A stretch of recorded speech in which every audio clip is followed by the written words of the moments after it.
Buenas tardes, buenas noches, buenos días, depende de cuándo vayan a ver este video. Ahí.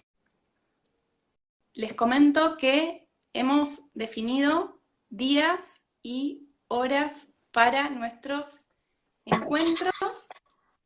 Van a ser como estaba diciendo hace un ratito, pero se me cortó la transmisión, van a ser los miércoles a las 19 horas, el horario Argentina. Bienvenido Israel, ¿cómo estás? Hola Carolina, muchas gracias, muy bien. ¿Y tú? ¿Cómo estás? Muy bien. Decime qué hora es en Ecuador. En Ecuador, disculpa, estoy ubicando el teléfono. Son las 17 horas. Las 17 horas. 17 horas. Perfecto. Ah, Bueno, eso es una de las cosas lindas que trajo esto de la virtualidad, que podemos estar conectados, ¿no? así es. Independientemente de donde estemos físicamente, nos podemos conectar, podemos charlar, nos podemos poner al día con un montón de cuestiones y de temas que nos interesan. Israel, voy a empezar presentándote. La verdad es que ya nos conocemos. Tuve la grata invitación de formar parte de la maestría en su momento como invitada, así que bueno, vos sos director de la maestría de Derecho Constitucional de la Universidad Técnica Particular de Loja, en Ecuador, y sos doctorando de Ciencia Política, ¿verdad? Sí, sí, estoy todavía haciendo la tesis doctoral. Ujú. ¿Y cómo vas con eso? La verdad, un poco parado debido a mis múltiples actividades y el trabajo que llevo a cabo acá, sin embargo, avanzando un poco con la investigación. Sí, no, es un camino bastante complejo el tema del doctorado. Pero, Yo, nada de por hacer doctorado suerte, mientras trabajo. mientras trabajás y mientras aspirás a tener una vida también, ¿no? Porque no es solo No, trabajar, claro, sino también no sabe lo que... tener otras actividades. Claro, Este, claro. sí, sí, sí. Bueno, todavía no dije de qué vamos a hablar hoy. Sé bueno, que estuvo publicado en redes. Vamos a hablar sobre los estados de excepción y la vigencia de derechos, ¿no? Este, Exacto. bienvenido, antes que nada, bienvenido, gracias por aceptar la invitación. Estos espacios que generamos desde Académica son espacios de debate para repensar cuestiones, para analizarlas, para debatir y sobre todo para que las personas que están mirando o que se empiecen a sumar ahora puedan participar, puedan hacerte preguntas o hacernos preguntas si quieren. Así que bueno, yo los invito y las invito a que participen, que sean parte de estos espacios. Y bueno, sin tanto preámbulo, te vuelvo a agradecer que estés acá y te doy la palabra. Muchas gracias por la invitación, Carolina. Para mí es un gusto estar en este espacio, sobre todo porque conozco la labor que ustedes llevan a cabo. Me parece muy altruista, muy interesante y muy útil para el avance de los derechos humanos. Y bueno, hablemos entonces del tema. No sé si quieres iniciar con alguna pregunta o cómo abordamos. Me parecía que estaba bueno empezar diciendo bueno, que cuando hablamos de estado de excepción, ¿no? Por ejemplo, nos referimos a esto que nos pasó ahora hace medianamente poco tiempo, que es el tema de la pandemia, ¿no? Que es una situación, supongo que vos ahora lo vas a definir mucho mejor, pero bueno, estamos hablando de situaciones extraordinarias que salen de lo normal y bueno, ¿qué pasa con los derechos, ¿no? Cuando hay un estado de emergencia, en esta situación sanitaria, por ejemplo, ¿qué sucede, no? Esa es como la gran pregunta con la que me gustaría empezar de disparadora, digamos. No, me parece muy interesante esa pregunta precisamente sobre el concepto del estado de excepción. Y bueno, no hay un solo concepto, hay diferentes eh, tradiciones que piensan el estado de excepción. Por ejemplo, quien hace filosofía política tiene una concepción del estado de excepción, quien trabaja en el campo de los derechos humanos puede tener otra concepción del estado de excepción, y también hay concepciones diferentes en cada país. No es lo mismo, por ejemplo, pensar el estado de excepción en Ecuador, pensarlo en Colombia o pensarlo en Argentina por las particularidades propias de esos países, ¿no? Entonces voy a tratar de hacer un acercamiento panorámico para ubicarlos respecto de ¿Qué entendemos por estado de excepción, Carolina? Y bueno, yo creo que hay dos tradiciones claras, ¿no? Que de alguna manera se presentan en el debate contemporáneo. Una tradición que podríamos llamar positivista, que ubica el estado de excepción dentro del estado de derecho. Es decir, se podría afirmar que el estado de derecho sigue vigente dentro del estado de excepción, siempre que se establezcan ciertas restricciones que son necesarias, que son proporcionales. Esa es una visión, una lectura que predomina incluso en las constituciones latinoamericanas, en, en los tratados de derechos humanos, en la Convención Americana de Derechos Humanos. Y hay Sí, otra visión, justo eso te iba a decir, que la convención establece, ¿no? Ciertos requisitos para que se pueda considerar como un estado de excepción, ¿no? exacto, exacto. Y esa es la primera tradición, ¿no? La tradición positivista. Pero hay otra tradición que quizá no es muy tomada en cuenta por los activistas de derechos humanos, pero es muy tomada en cuenta por quien cree tener la soberanía en un momento determinado. Por presidentes, por ejemplo, de Ecuador, de Colombia, de Perú, de Argentina en determinado momento. Y esta visión viene desde Hamilton al menos, ¿no? Y de más atrás, quizá desde Carl Schmitt, ¿no? La idea de que en el estado de excepción en realidad hay una especie de anomia legal y de que el Estado puede asegurar su soberanía de manera relativamente libre. Esto en la tradición intelectual, pero en la vida real, ¿no? Existió estado de excepción en Roma, existió estado de excepción en Francia, existió estado de excepción en Europa durante la Primera y Segunda Guerra Mundial, y América Latina vive permanentemente en estados de excepción. Y por eso mismo deberíamos preguntarnos si son estados de excepción o si son la regla, sobre todo en países como Colombia, o por ejemplo Ecuador. Ecuador decrete, solo en los últimos 10 años, Ecuador ha decretado más de 120 estados de excepción. No se diga Colombia y otros países. Entonces, quizá aquí ya el derecho y la política empiezan a entrar en contacto y el debate surge, ¿no? Respecto de hasta dónde llega el derecho. Hasta dónde el derecho simple y llanamente no es un, una adecuación quizá moralista a hechos políticos que convierten el Estado en una máquina de matar a veces. Ujú. Entonces, eso es algo que deberíamos discutir, ¿no? Este Estado que de alguna manera quiere ejercer autoridad y potestad con mayores o menores límites, pero que en el fondo quiere ejercer la soberanía y lo hace a través de estados de excepción que dependiendo del grado de control pueden ser más o menos políticos. Más políticos cuando el control de otros entes estatales es mínimo.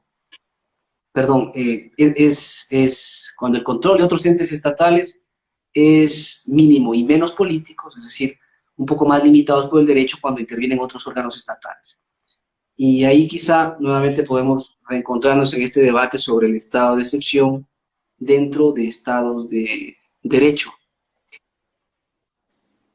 Ahora, estaba pensando cuando vos estabas comentando esto de que los estados de excepción funcionan diferente en los distintos países, ¿no? Y cómo a veces un poder ejerce soberanía, ¿no? Y en este caso, bueno, puntualmente lo que pasó en Argentina en el marco de la pandemia, lo podemos asociar directamente con los DNU. Ah, mira, justo Maxi estaba haciendo un comentario.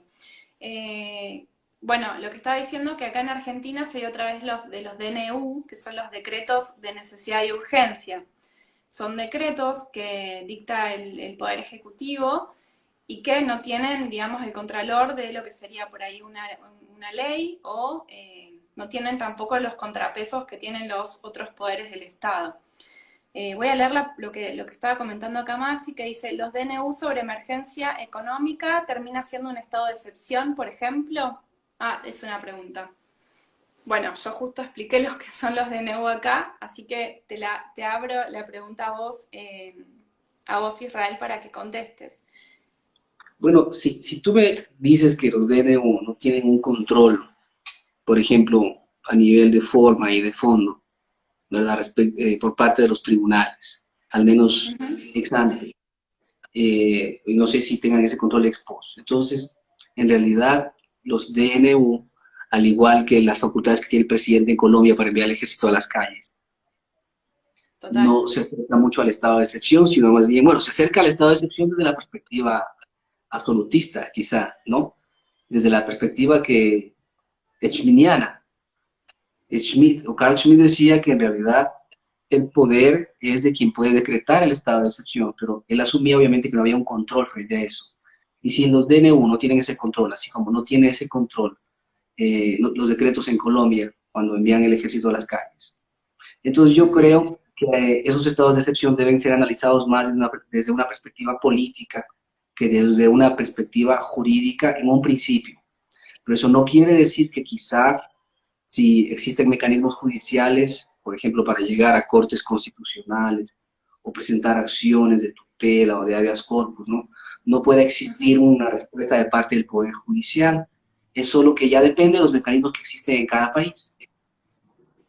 Y más bien, yo creo que el debate entonces debería girar en torno a hasta qué punto, por ejemplo, los decretos en Argentina, los decretos en Colombia, los decretos en Ecuador tienen límites o no tienen límites y qué tipo de límites. Bueno, lo que pasa es que con el tema puntualmente de los DNU, de los decretos de necesidad de urgencia, yo creo que se ha planteado, no desde un plano por ahí político, pero sí se ha planteado el tema de la constitucionalidad en función del control de convencionalidad, con respecto a que no, evidentemente no cumplían con los requisitos que establece la convención respecto de los límites, ¿no? A este poder de uno de los poderes del Estado que ejercen, como decíamos recién, soberanía. Estoy viendo que se está conectando mucha gente. Maxi Seijo, buenas tardes. Juan José Name, buenas tardes. Se está conectando mucha gente del Poder Judicial, lo cual es excelente, porque hace falta, ¿no?, empezar a hablar de estos temas también. ¿Qué te iba a decir? Y también lo que estamos notando es que hay muchos puntos de conexión entre lo que es el estado de excepción y la política, ¿no? Así es. Es decir, yo creo que el estado de excepción como tal no es un fenómeno que puede ser analizado desde lo jurídico, pero también desde lo político. Y me parece que cuando las cortes intervienen en esas decisiones, eh, el grado de discrecionalidad es mayor y por tanto esas decisiones quizá pierden valor en sentido jurídico. Lo jurídico es autorreferencial, pero cuando una corte entra a analizar la necesidad de un estado de excepción, la proporcionalidad de las medidas, yo creo que entra en un campo relativamente abierto a interpretaciones eh, distintas, ¿no? Y aunque ese campo es conflictivo, yo creo que ese papel de las cortes, de los tribunales a la hora de analizar las medidas que decretan en un estado de excepción es importante, pero ya depende del bando en el que nos ubiquemos, ¿no? Si estamos en el bando de los defensores de derechos humanos, quizá estemos de acuerdo con el Comité de Derechos Humanos, con la Comisión Interamericana, con la Corte Interamericana y con las Cortes Constitucionales de América Latina. Estemos de acuerdo en el hecho de que hay que limitar a nivel formal y material los decretos de estados de excepción. Pero si estamos en el bando de los que toman las decisiones, quizá no veríamos las cosas de la misma manera y más bien estaríamos en contra de este control de las Cortes frente a medidas que quizá resulten necesarias en crisis muy graves, como por ejemplo una pandemia, o en crisis muy graves como las que representa la inseguridad en ciertos lugares de América Latina. Recordemos que vivimos en la región más mortífera del mundo, ¿no? Y ellos, o los que defienden estas medidas sin control, quieren asumir la responsabilidad política, algo que quizá no sea tan malo, para que no le echen la culpa a las cortes por su incapacidad para resolver ciertos problemas. Y bueno, una visión quizá externa, más imparcial, ni la de los activistas, ni la de los agentes estatales, podría ser la de los cientistas políticos, la de los sociólogos, ¿no?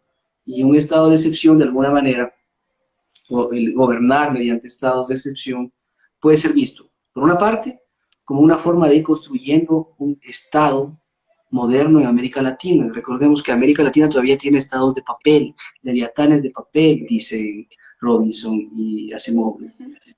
Entonces, si no tienes estados autónomos todavía, si no tiene estados modernos en América Latina. Habría que pensarse dos veces en limitar tanto el poder de los estados para que impongan la violencia legítima. Esa es una visión. Y otra visión es que en realidad el permitirles a los estados esa discrecionalidad en el uso de la fuerza, esas excepcionalidades, no es tan bueno en América Latina, porque incluso hemos pasado por dictaduras, por regímenes mucho más violentos, y ni esas dictaduras ni esos estados de excepción resuelven los problemas de fondo en la región. Y bueno, aquí viene mi última, ya mi perspectiva sería que más bien yo creo que esas limitaciones deben existir y deben ampliarse en una discusión democrática, porque si bien nuestros estados son débiles, la democracia no le hace mal a la construcción del Estado y podemos, si nos comprometemos y queremos, construir estados de forma democrática, ¿no? Entonces, miren, hay muchas formas de ver esto. Yo creo que esas formas de ver el fenómeno se expresan en las redes sociales con frecuencia. La pregunta es, ¿de qué lado estamos? ¿O cómo vemos nosotros algo tan delicado como los estados de excepción? Es decir, esos espacios en los que el derecho queda al margen y la pura política, es decir, las decisiones soberanas, entran a regir sin mayores controles. Acá Maxi está agregando que en este tipo de casos nos debatiríamos entre la realidad política y el marco normativo. Entiendo que se refiere justamente a los estados de excepción. ¿Cómo vivieron en Ecuador el tema de la pandemia? ¿Qué pasó con esto? Que nos Aún, puedas contar. como te comentaba en un principio, Ecuador vive en estados de excepción. Yo no les llamaría estados de excepción y no creo que la pandemia los detonó. Antes de la pandemia, el gobierno de Correa, por ejemplo, decretó 100 estados de excepción. Entonces, Sí. el estado de excepción en la pandemia, bueno, hubieron 3 decretos para controlar la pandemia, la propagación y demás. La mayoría, en realidad, disponían medidas totalmente inútiles y salvo por algunas restricciones, quizá no era necesario recurrir a estados de excepción, sino que bastaba con recurrir al sistema ordinario. Pero bueno, hay esta costumbre de gobernar con estados de excepción principalmente, creo yo, para poder disponer de los recursos libremente, más que para aplicar las restricciones. Porque los estados de excepción en Ecuador y en otros países de América Latina son una oportunidad para contratar directamente. Y cuando contratas directamente te quedas con un buen porcentaje de lo que contratas, ¿no? Del pago por lo que contratas. Entonces, Claro, hay claro. una corrupción también. La corrupción, sobre todo en estos estados de excepción en los que se trata de asistir a una población afectada por un terremoto o de enfrentar una pandemia. Y hay los otros estados de excepción, los que tienen que ver con la lucha por el poder político y los que tienen que ver con la estabilidad de los países, sobre todo en países como Ecuador, en países como Bolivia, como Colombia, ¿no? Las protestas pueden llevar a la terminación anticipada del mandato de un presidente. Y los estados de excepción ahí son vitales para que esos presidentes intenten defenderse, aunque por lo general los estados de excepción, como lo ha demostrado la historia reciente, no llegan a ser suficientes. Y ahí entramos nuevamente al tema de la política, ¿no?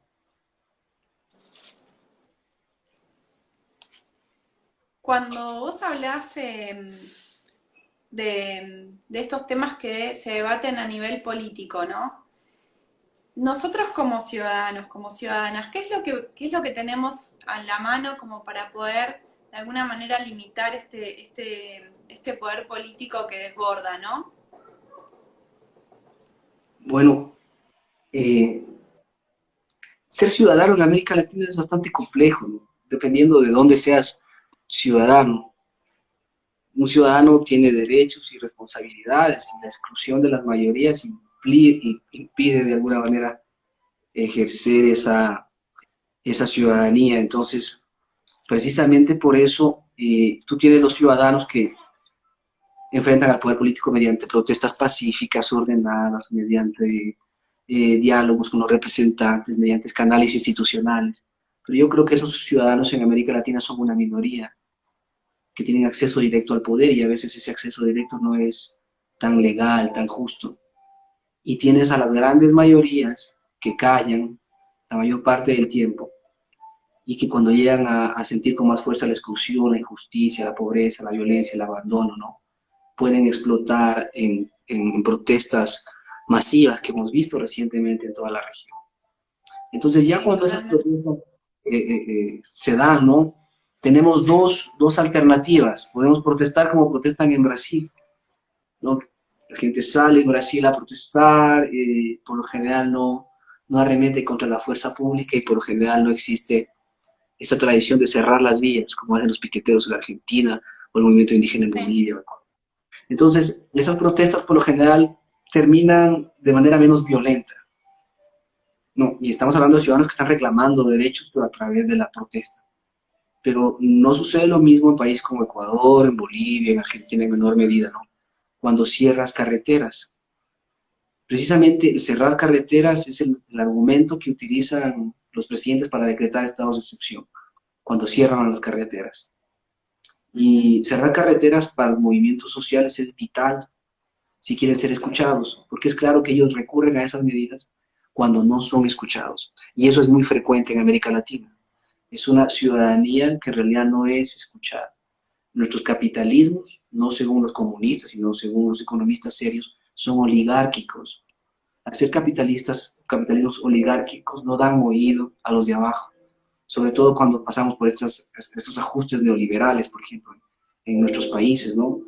No se da oído a los de abajo y entonces lo que queda es la resistencia y eso incluso ha terminado constitucionalizándose en un país como Ecuador y en Bolivia, en Venezuela, ¿no? El derecho ya no solo a la reunión, el derecho no solo a la libertad de expresión, sino el derecho a la resistencia. Entonces vemos que al menos en estos países está en juego la soberanía, no quizá del Estado, pero sí está en juego aquel mandatario que quiere tomar decisiones sin escuchar a las mayorías. Y mira que esto habilita incluso a lo que llamamos en Ecuador, o lo que llama un politólogo argentino como López Liñán, impeachment popular, que es muy común en nuestra región, el impeachment popular. Es parte del lenguaje de los ciudadanos. En Ecuador, cuando los ciudadanos envían a la casa a un presidente, eso es una fiesta democrática, o lo era hasta hace poco. Toda la gente Sí. aplaudía, la gente lloraba cuando llegaban a la Plaza Grande y el presidente huía en helicóptero. Es porque la concepción de la democracia, como dije en un inicio, depende del tipo de ciudadanos. Entonces tiene ciudadanos que ven la democracia de forma más radical, como sucede en Ecuador, de forma un poco más institucionalizada, como sucede en Brasil quizá, y en menor medida en Argentina. Y ahí está el debate, ¿no?, sobre la forma como los ciudadanos pueden enfrentar al poder cuando suceden estas excepcionalidades.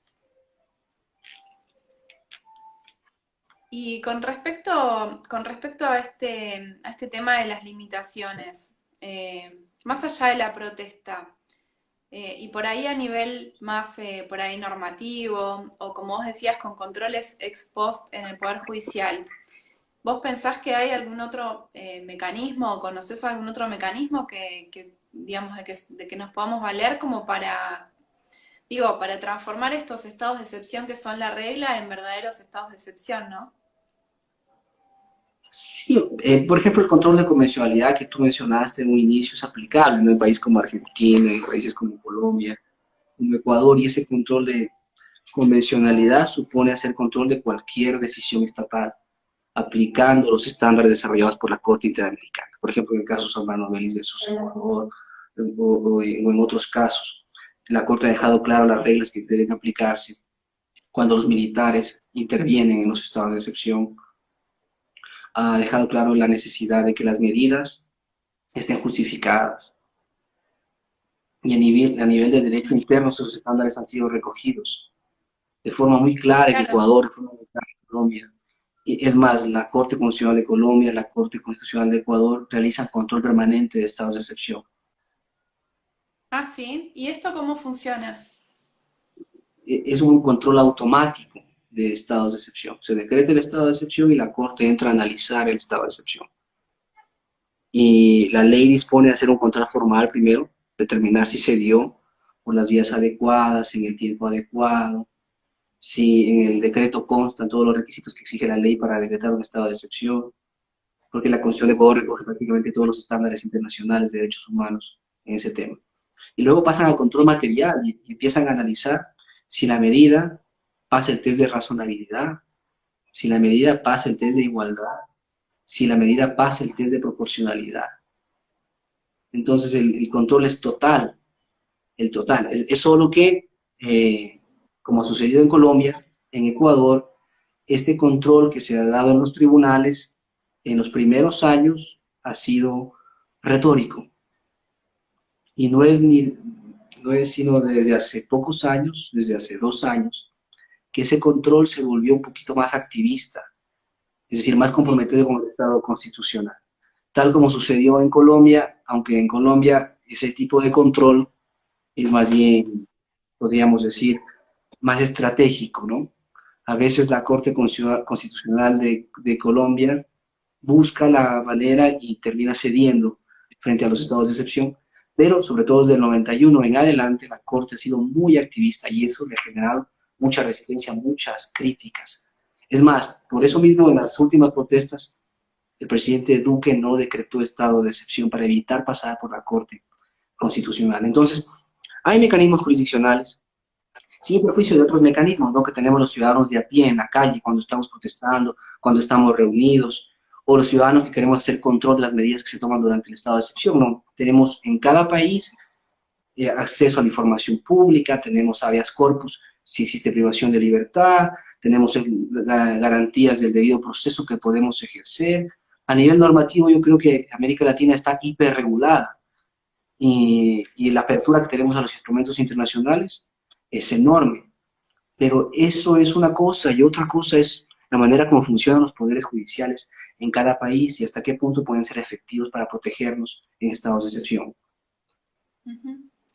Sí, de hecho, justo estaba pensando el tema de, bueno, la vigencia de los derechos, ¿no? Como un estado de excepción o como, con la excusa por ahí de un estado de excepción, un poder ejerce la soberanía, un poder político ejerce la soberanía, y cómo se ven afectados los derechos también del resto de las personas. De hecho, acá Maxi Galderici lo que plantea es esto, ¿no? Dice que el uso de los mismos mecanismos de protesta, por ejemplo, el cortar las carreteras, termina perjudicando a los trabajadores, que luego cansados de esto terminan votando por gobiernos que restringen, ¿no? Uh -huh. Este, y bueno, la verdad que, digamos, con la excusa o con el argumento del estado de excepción, no solo los derechos de toda la ciudadanía se ponen en juego, sino de grupos también específicos, ¿no? Como en este caso que plantea Maxi, de los trabajadores cuando no pueden llegar, por ejemplo, a sus lugares de trabajo por el corte de carreteras o de vías de circulación, ¿no? Sí, bueno, yo estoy de acuerdo con Max y por eso en realidad el derecho de reunión no necesariamente permite el derecho a cerrar vías, a bloquear vías, porque como sabemos eso puede traer graves consecuencias. Sin embargo, al menos desde el enfoque de derechos humanos y siguiendo algunas decisiones de la Corte Europea de Derechos Humanos, del Comité General, algunas observaciones generales del Comité de Derechos Humanos, o incluso decisiones de cortes nacionales como la Corte Suprema de Colombia o la Corte Constitucional de Ecuador.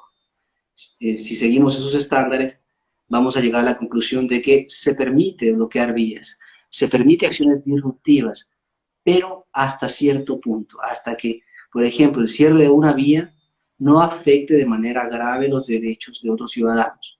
Tiene que haber corredores humanitarios, no tiene que usarse la fuerza, tiene que la medida durar poco tiempo, no puede ser un cierre indefinido. Y por otra parte, algo en lo que coinciden todos los organismos de derechos humanos es que primero hay que dialogar antes de reprimir. Uh -huh. Es decir, no puedes ir a abrir la avenida, acá llamamos calle, ¿no? No puedes ir a despejar utilizando la fuerza sin una negociación previa. Eso es lo que recomiendan todos los organismos de derechos humanos. Claro que una cosa son esas recomendaciones y otra cosa es lo que sucede en la realidad, ¿no? En la Uh -huh. realidad, al menos en Ecuador, y yo he estado presente en protestas, ¿no? La gente puede estar reunida pacíficamente en una plaza y de pronto la policía te ataca. La policía te ataca, tú corres unas cuadras y ahí empieza el enfrentamiento, ¿no? Pero quien incentiva la violencia muchas de las veces es la policía. Y eso se ve con mucha frecuencia en países como Ecuador, como Colombia, no se diga Bolivia, ¿no? Recordemos que hace poco mataron a decenas de personas después de que Evo Morales dejó el poder. Porque en la práctica, aunque tenemos todos estos instrumentos y aunque sabemos cuál es el enfoque de derechos humanos para enfrentar las protestas, yo creo que los estados de excepción pueden ser utilizados como un medio para entrar de lleno en la política amigo-enemigo. ¿Sí? Amigo-enemigo. Y ahí cuando eres amigo y cuando eres enemigo, ¿no? Como sucede en Estados Unidos con Guantánamo, el Estado es una máquina de matar. La pregunta es si eres amigo o enemigo, porque se suspenden las garantías, no para todos. Por ejemplo, en Bolivia no se suspenden para todos los bolivianos, sino para los cocaleros que apoyaban a Evo. En Ecuador no se suspendieron para todos los ciudadanos, sino para la gente que estaba en las protestas. Ujú. Entonces todo depende de las circunstancias. Esto que vos decías de si son amigos o enemigos, ¿no? Tiene que ver con justamente la concepción de uno, de la concepción de la postura de uno como jerárquicamente superior a la del otro, ¿no? Y acá creo que es donde empiezan a aparecer estas vulneraciones de derechos, con respecto sobre todo también a tipos de políticas, ¿no? Eh, Ah, de hecho, hasta me viene a la cabeza el tema del tema de migrantes con respecto a esto, que también, no sé si vos coincidís, que puede configurarse un estado de excepción cuando hay estos flujos migratorios tan grandes, por causas tan distintas, ¿no? En los distintos países. ¿Cómo lo ves vos esto? bueno, yo creo que se han decretado estados de excepción en algunos países precisamente debido a los flujos migratorios, ¿no? Para controlar las fronteras, para asegurar corredores humanitarios. Pero claro, estos estados de excepción pueden implicar el uso del ejército o procedimientos especiales que escapan al control administrativo y al control judicial, dependiendo del caso, cuando se trata de proteger a migrantes. Y cuando eso sucede, pueden darse expulsiones masivas u otro tipo de violaciones a los derechos humanos de las personas migrantes. Entonces yo creo que los estados de excepción pueden ser usados en esos casos, aunque por lo general a través del régimen ordinario ya se violentan los derechos de las personas migrantes en América Latina y me parece que hemos visto ya varios casos, varios países, pensemos por ejemplo en Chile, en Perú, en Ecuador, de expulsiones masivas que contrarían los estándares internacionales, sobre todo porque se trata de expulsiones que no individualizan, porque no se contempla que hay niños, que hay mujeres, ¿no? Sí, Y por tanto, justamente nosotros tenemos bastantes estándares interamericanos en relación a la protección de los niños, niñas y adolescentes, lo que es el interés superior del niño. Incluso tenemos opiniones consultivas específicas con respecto a el tema de los contextos migratorios, ¿no? Con respecto sobre todo a los niños migrantes que según datos oficiales, digamos, son una gran cantidad de niños y niñas que migran solos, ¿no? Y lo que eso conlleva. Cómo una política pública puede favorecer o puede perjudicar a estas personas, ¿no? así es. Sí, yo creo que hay en general, una desprotección generalizada de una parte de la ciudadanía en América Latina. Tanto los migrantes como los sectores vulnerables de cada uno de nuestros países. Y, y podría suceder, ¿no?, que esos sectores se vean afectados desproporcionalmente por estados de excepción. Por ejemplo, ¿no? Yo te decía en un inicio que América Latina es la región más mortífera del mundo y eso genera grandes niveles de violencia. Entonces los estados de excepción son recurrentes para enfrentar la inseguridad. Eso pasa con mucha frecuencia en los países de América Latina. Y bueno, al menos en Ecuador tenemos varios casos que llegaron a la Corte Interamericana de excesos en el uso de la fuerza. Y ni hablar de un país como Brasil, ¿no? En el que la policía llega a las favelas y mata a 12, 13 personas, y a veces hay una bala perdida que termina en el cuerpo de una niña, de una mujer, de un estudiante. Entonces esto es muy frecuente y la mayor parte de las muertes se dan en estos sectores dentro de regímenes excepcionales. Ujú. ¿Y Entonces ese qué? es otro campo. ¿Cómo? No, y ese es otro campo en el que los estados de excepción pueden resultar bueno, pueden convertir los estados en máquinas de matar, como decía ahí, esa es una Totalmente. expresión árabe. Totalmente. Este, el tema de del estado de excepción, ¿no? ¿Cómo, y es totalmente cierto lo que vos planteás, que a veces el estado de excepción termina siendo la regla.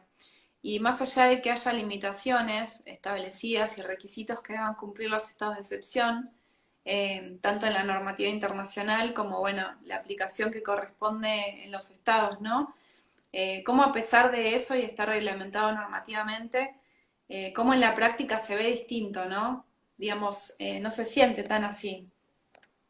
Ah, no, y dependiendo, claro, de cuán empoderados estén los ciudadanos también, ¿no? Por ejemplo, sabemos bien que en el caso argentino hay mayor conciencia y compromiso con los derechos humanos y eso de alguna manera ha limitado la violencia estatal, ¿no?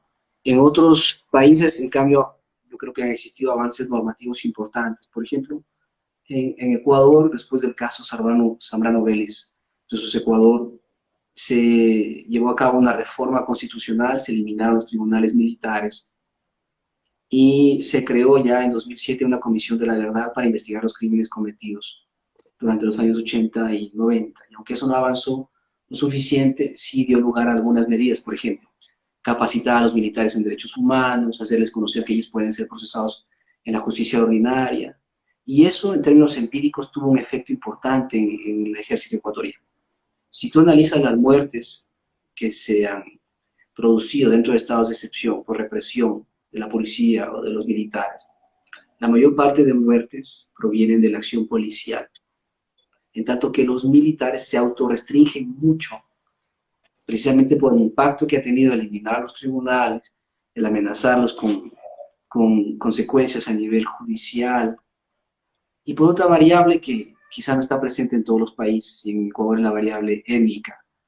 Los militares provienen de estratos populares y se identifican con la población. Mal pueden, o sería algo raro, ¿no?, que combatan contra sus propios eh, hermanos. Y digo Total. esto porque, por ejemplo, el gobierno suele enviar militares indígenas a zonas indígenas. Entonces, vemos que en realidad los estándares de derechos humanos, las políticas de derechos humanos, las consecuencias de las decisiones de la Corte Interamericana, por ejemplo, mm, pueden ser importantes. Y hace falta mucha investigación para saber qué efectos tienen en casos concretos.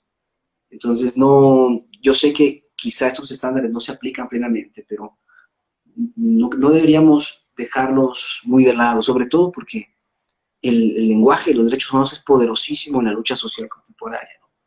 Los movimientos sociales que se levantan, que tumban gobiernos, que cambian políticas, están empoderados principalmente por el lenguaje de los derechos humanos.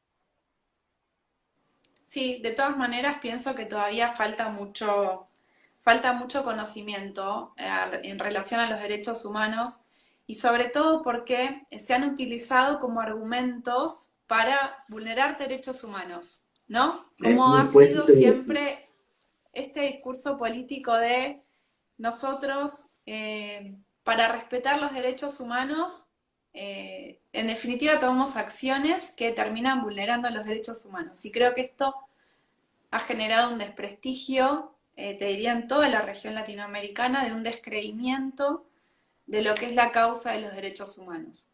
Si bien, como vos decís, es potente lo que se habla desde el derecho, desde la protección de los derechos, y todos y todas los que somos defensores y defensoras de derechos humanos realmente estamos constantemente hablando de este tema Y es justamente creo que por esto, ¿no? Porque hay un descreimiento de la población, de la ciudadanía con respecto a este tema porque ha sido tan mal utilizado, ¿no? Históricamente.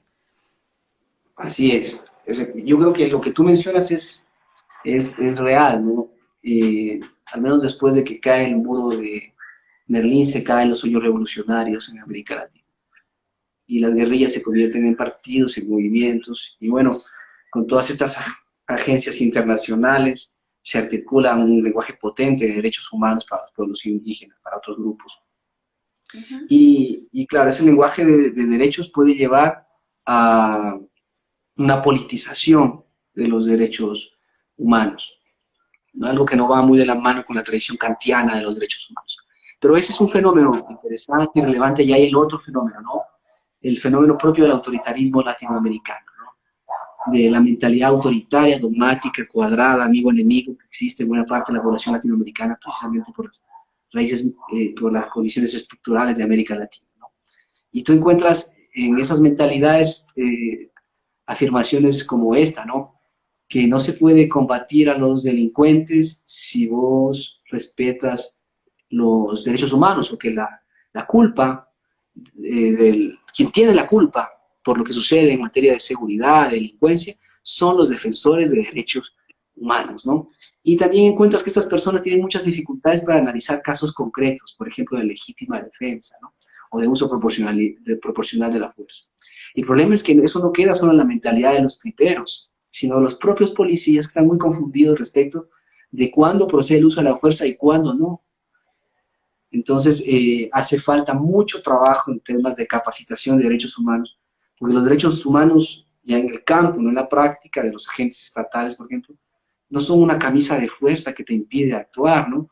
Pero sí te establecen ciertos estándares, ciertos procedimientos a seguir, y eso yo creo que hay que Ciertos trabajar muchísimo, límites, ciertos límites, ¿no? ciertos Yo he visto que límites. publican esos videos, por ejemplo, en Argentina me parece que publicaron un video de un, de un hombre de tercera edad que mató a un delincuente y que luego fue procesado, ¿no? Y claro, ahí se genera toda una polarización, que los derechos tienen los delincuentes, que los derechos no son nuestros. Y bueno, yo creo que eso ya depende de cómo lo veamos. Si lo vemos desde el enfoque de derechos humanos, bueno, uno no puede matar lo roban, a menos que le amenacen tu vida, ¿no? Eso es así Total, en Ecuador, en Argentina, eso es así en todo el mundo. Más bien yo creo sí. que esta reacción airada y exagerada en América Latina tiene que ver con el hecho de que el Estado no garantiza la seguridad. Y nuevamente volvemos a las limitaciones del Estado como tal. O sea, tenemos constituciones muy bonitas, tenemos leyes que desarrollan los derechos, pero nuestros estados siguen siendo muy débiles. Y un estado que no es capaz de administrar, de imponer el monopolio legítimo de la violencia, es un estado que genera mucha violencia. Entonces el reto Sí, yo está creo, todavía yo en creo construir. que alineado a lo que vos decís, creo que en estos últimos años hemos notado una exacerbación de la violencia, ¿no? En la calle, justamente por la falta de políticas públicas en cuanto a seguridad, en cuanto a educación, y creo que esto ha empobrecido, la consecuencia directa es un empobrecimiento total de la sociedad, ¿no?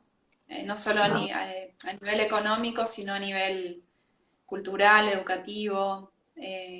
Esta inseguridad creo que repercute negativamente en todos los derechos básicos que nos corresponden, como establece Kant, ¿no? Cuando habla sobre dignidad humana, que como sabemos nosotros, nosotras, que es el fundamento último de los derechos humanos. Ese respeto a la dignidad, que es algo intrínseco que tenemos todas las personas, y que es lo primero, digamos, que se ve vulnerado en estos estados de excepción, en estos gobiernos totalitarios, como estabas explicando vos, y cómo esto impacta directamente en nuestros derechos, ¿no? Entonces, a mí, la verdad que cuando me dicen a mí, no me gusta hablar de derechos humanos, a mí los derechos humanos no me interesan, digo, me llama mucho la atención, ¿no? Como la gente a veces tan livianamente habla sobre algo así, dice, no me interesa, y es lo primero que te tendría que interesar, ¿no? Sin duda, porque los derechos no son prerrogativas, Los derechos no son concesiones gratuitas, los derechos se han conseguido a través de la lucha social e incluso a veces a través de la violencia. Y por eso es que existe tanta resistencia de ciertos sectores cuando sus derechos son negados, ¿no? Y hay muchos derechos en juego cuando se trata de estados de excepción.